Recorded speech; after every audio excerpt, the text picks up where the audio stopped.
and welcome to Two Tired Teachers. Today we want to talk to you about why we've chosen to spend several nights in hotel casino parking lots. And that is on our trip on the West Coast and in April and May.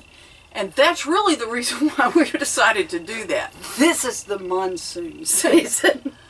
And how this really came about, the first stop we made in a casino, and by the way, we are not advocating, if you do not feel comfortable gambling, please do not gamble. If you do feel comfortable gambling, please do so responsibly. But what we're going to be talking about, you don't have to gamble to stay in casino parking lots and to go on and patronize those places for letting you stay there. And that's really the point of this video. How we got started was we were heading into Fresno to visit some family. Yes, and we had chosen a spot we thought would be fine, and when we talked to them, they said, you should be okay. It was rodeo weekend in Fresno, and there was going to be a lot going on and stuff, and so we're like, if they say no, let's spread our search window out a little bit. And I think it was Free Roam where we saw this parking lot, and it said you could stay 5 days, 4 nights, 5 days. So we went. And it's on Highway 41. We did not know Highway 41 is one of the entrances into Yosemite, but that was a happy coincidence. And so Sharon went in to see what we had to do. Actually, when we got there, their security patrolled on bicycles, and they came riding out. And so I asked him, I said, where do I need to go register or what? He said, we got your tag number down. And what they did is they had bicycles with little saddlebags and stuff, and they rode out. They would put down your tag number, the date you got there, and I told him, I said, we're going to unhitch and go into Fresno to visit some family tomorrow. Will that be okay? And he said, you're going to be spending the nights here, correct? And I said, oh yeah. He said, you're fine. And so we did that and had a lovely visit, but that's beside the point. From that point, we also went to Sequoia. And we'll tell you we'll put the name of the casino on there. I can't remember right now. But it was not a close drive, but our choice was to hitch and to tow back and then tow back, or leave the RV there and take a day trip. And it worked out perfectly. We had a wonderful time. We also used that as a point to go and check out the dispersed camping place we did at Yosemite, which very glad we did. It was a parking lot. We loved it. Wonderful place. Beautiful, surrounded by trees. But that's going to be one of the things we want to talk to you about, is kind of a list of advantages, and one of them is these casinos really are expecting you to unhitch and use your vehicle to go to the casino. We're going to talk about some things that all these have in common, and a big thing is they really all make their own rules. Yes. Because these essentially are Indian casinos, and each tribe regulates what that casino's rules are. But one of the ways we patronized that casino was we bought gas 4 times. 4 times. Because we did so much driving. At their little store. It was a convenience store and gas station, and we bought there. Yeah, we didn't spend a penny in their casino, but we did fill up with gas there a number of times. And that patronizes them. And the other thing is, when we left when we left Yosemite, we had an overnight stop. Well, if you know us, you know we do prefer dispersed. We prefer national forest campgrounds, things like that. But this was going to be a one-night stop. There was no Walmart or Cracker Barrel or anything around. There was a casino. Got to that one, and the parking lot. There are signs that say maximum out. Another thing they all have in common: you're going to be parking out in the boonies. Yes, which is fine. You're not going to get right by the door. And they said you have maximum stay is 72 hours. So they're wanting you to stay and play in their casino. Well, we weren't going to do that. But another thing they have in common is talk to the security. The vast majority of them, say the vast majority, this is our 5th one, I think, but Most of them that we have seen or called and talked to, they say check in with security. Security are going to be the people that are responsible for this. But that's another point I want to make. In these hotel casino parking lots, security, at the one where we first stayed, there were security night and day all the time, and patrolling. They're well lit parking lots. And so, but that particular one, the next one I went into security. The security guard said, "Do you have a player's card?" I said, "No." He said, "Well, go get one and then come back." I went and got a player's card, came back, and what that is, the Players Club, they have all the information. They have the ability to set up to take all of your information. So then when you go to security, all they do is write down the little number that's on your card. Yes. That's why it's set up that way. Anyway, he said, "How long do you plan to stay?" I said, "One night." And he said, "That's great." We did not unhitch in that one, but most of the people in that parking lot were unhitched. Yes. They gave us a list of rules. They had generator hours. Yes. On the parking, just the parking lot area for the overflow, if you will, parking. And the other thing is, when you get to these, kind of drive around and see, where is our head going to be? So they're parking lots. They're not going to be just flat. They need them to drain because this is monsoon season.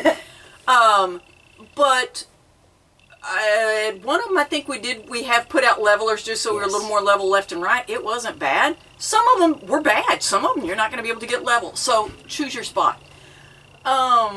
Then we went on and we did stay. We went to Redwoods. If you watch our videos. But we ended up at a national forest campground. Yes. We'd asked them about dispersed, and then on our way to dispersed decided the ground raining. is saturated. Yes. We do not want to drive on a gravel or dirt road. That's just not going to be a wise choice. So we went to National Forest Campground. Beautiful little campground. Absolutely. Loved it. Problem was, not a problem. You can't complain about the rain and want there to be 300-foot redwoods, And so, but the situation was in this National Forest Campground, for one thing, in the breaks in the rain, there's no way we were getting any solar at all. But every time we walked outside and came back, we swept. We were there 3 nights. I think I swept 4 or 5 times. I have no idea how many times Mylena swept, because there are little needles, pine needles, and different stuff, and you just you don't want to put a rug out there because it's monsoon season, and we have a rug at the door inside. It didn't help that much. No, we could not get all of that off of our feet. And then the other thing was, we did get a few breaks in the rain, because I would take the dog out walking and I could tell there was a break in the rain. But in the RV we couldn't tell because it was constantly dripping. And so it was a gorgeous place. We loved it. We're not complaining. But we decided staying in a parking lot made more sense. Was going to be a better option for us. And so then we were driving the Oregon coast. Gorgeous. And at that point, we'd figured out, okay, this casino thing is not a bad option. So Mylena just Googled, I think, casinos in Oregon, and we started looking at a map and calling. Because some of them did not answer. Well, one we pulled in, they had an RV resort, and they also had an overflow parking area. And the lady told Mylena, you can't stay overnight in the overflow area. But we do have our RV resort. It's $60 per night. They start at $60 a night for back-end sites. And so, guys, we love to travel, but we are retired teachers. Money is an object, and so we can go a long way for, we can do a lot with that $60 a night. If you're staying 3 nights, that's $180 right there. So we went on down the road a little bit, and there was a casino there that had, I believe, 12 sites. You're parking that have electricity. That was wonderful. They had different rules. And once again, you go in and talk to security. And that one, the first night was free. Yes. You got a Players Club thing, and they gave you a little voucher. And then, if you wanted to stay a second night, that Players Club thing, you had to earn a certain number of points. And so, we asked if the two of us, they could combine them, and they said yes. And so we talked about it. And we talked about the place we'd talked to just before this was $60 a night. Even if we didn't get anything back, it was cheaper to stay in this next parking lot. And so it really did not. We did end up playing some. Not going to lie to you, not going to cloud that over. When but all it did was not. said and done, it didn't cost us $50 a night. No. As a matter of fact, I think out of all of the casinos we've stayed at, it's basically come out to be about free. Yeah. And so, but that was, if you're going to stay that second night, Yes. whether you're using their electricity or not. And then the one we're at right now, there's an RV resort right here. We're staying in a parking lot, and theirs was just a flat fee. If you want to park in our overflow parking, it's 3 nights for $15. Fine. We've got a well-lit parking lot. It's level. It's, and so, like we said, when we're traveling and the weather's nice, are we going to choose casinos? No. Probably not. But the last 2 weeks, has there been a day that it hasn't rained? I don't think so. Now, it hasn't rained all day, every day. But it's rained. Yes. And so, when we find something that has been beneficial to us, we want to share it. And so, and the other thing is, we are actually paying to stay here, so we may or may not fill up with gas here. Yeah. We're, they've kind of made their rules. But think it's kind of interesting that these different places, they have generator rules, they have, Yeah. and a lot of them, they do have a trash can, and they don't want you to take, a hefty bag and try and shove it in there. But a lot of them do have like a trash can nearby. Like we said, there's security going through the parking lot all the time. You're in a well-lit parking lot. And so it's been a very good option. And the other thing we wanted to mention was on the Oregon coast, we stayed at 2 different casinos. One of them, while we were unhitched, we went and found a seafood restaurant. Yes. We went and went to a lighthouse. Used it as our hub. This is, while we're at this area, we want to explore these things. The next one, we went whale watching, and that was so cool. Went water watching a lot, but we did see a big gray whale, and that was pretty awesome.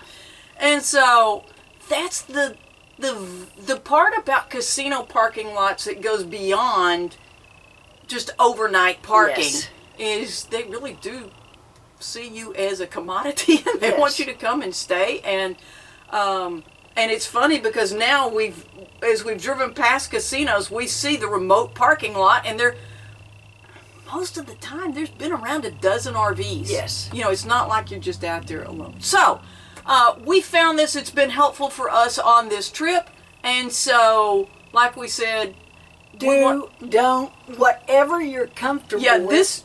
But this is a good option for us. Yeah, this is not a video saying do gamble or don't, and that's not the point.